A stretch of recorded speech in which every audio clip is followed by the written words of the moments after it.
Good afternoon, good morning, good evening, everyone. I'm just going to walk you through some best practice for cold calling. I spent a great deal of my career supporting sales in different roles like client advocacy to customer success management, where I work both post and pre-sale in different areas in terms of prospecting, and I'll talk a bit more as we get through this presentation. Here's a brief bio about myself. I'm a CPA, CGA, but I've got well over 35 years experience working in different financial technology roles. I'll talk about what is cold calling. I'll talk about some of the issues in terms of a flow chart and some of the challenges I see with it and provide some opportunities to where you can improve on it. So when we talk about cold calls, this is a big issue. Everybody has, organizations have what they call as prospect list. They come in, they get worked, and then they become what they call as doormat or cold calls. So, in other words, you didn't get any activity on these accounts. Now you're starting to re-engineer the talks with them, and you're basically looking at where they're heading in terms of their technology or what other business process they're trying to change that you want to support them to do. So this is a age-old problem. It's become a little bit more integrated with systems now, with systems like Salesforce and other customer relationship systems, but it's something that I've seen struggles over the last year with organizations on cold calling. This gives you a good idea on a process, right? In terms of track, schedule, when, who, create momentum, choose a list, who gets what, and then naysayers, right? Most cases in the system, you're going to have the ability to put notes down, point of contacts, and all that. And normally you would have a procedure with your how you report up to the sales team in terms of your cold calls, um, how you're handling new information coming in, and then all the cold calls as part of the overall sales cycle.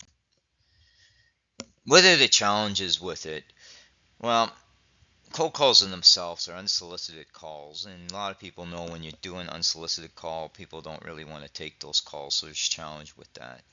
Second thing is that you don't always have the most up-to-date information on the accounts. I think some of it becomes back to training. I've been contacted over the last 6 months by people looking to get entrance into accounts. But what they've done is they haven't really done the right research into those accounts to understand where they're heading to it. As somebody that does a lot of research, you really need to understand the structure, and some of that means you should be looking at names and looking at roles and defining those roles in terms of where they are. So, for example, if they've got an incumbent product in there, the likelihood that they're going to rip that out is not very strong. So, what you're going to do is put priorities on this stuff. So, you need to do your due diligence on the accounts and make sure the information's up to date. You need to prepare, like the lack of preparedness is very critical in personalization. If you just send out generic emails to everybody, then there's not the personalization with it. So you need to be very careful how you craft your messaging. Um, Time constraints. A lot of cases with sales, you've got quota to hit. You're going to spend the time where you're going to get the most for your quota to hit your quota. So I understand where that's coming from. So you have to figure out how cold calling will play into that.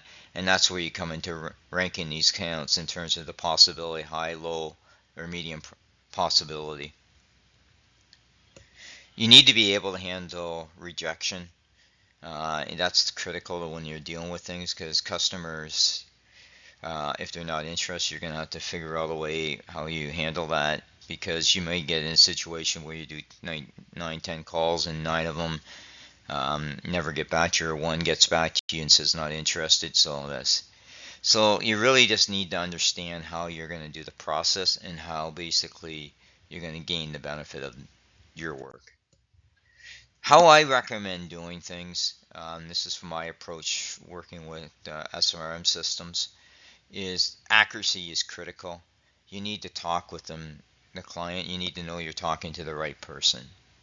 That's why I always would do particular notes, which is bullet points too, because I'd put notes down. I would put down who I spoke to when.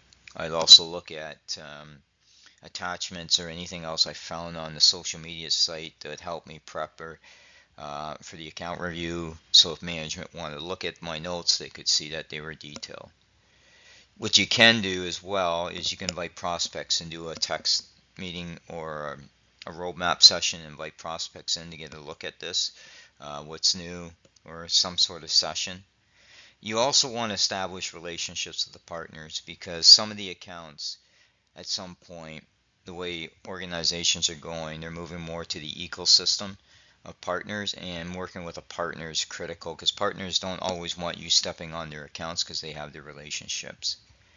Leveraging tech events and client advocacy, what you should be doing is you should be looking at joining LinkedIn or other groups where industries where those companies are in, to follow the chatter on that. You should also look like within your company or your industry, creating tech exchanges where you can invite people, where they can have dialogue, and you should monitor them as well.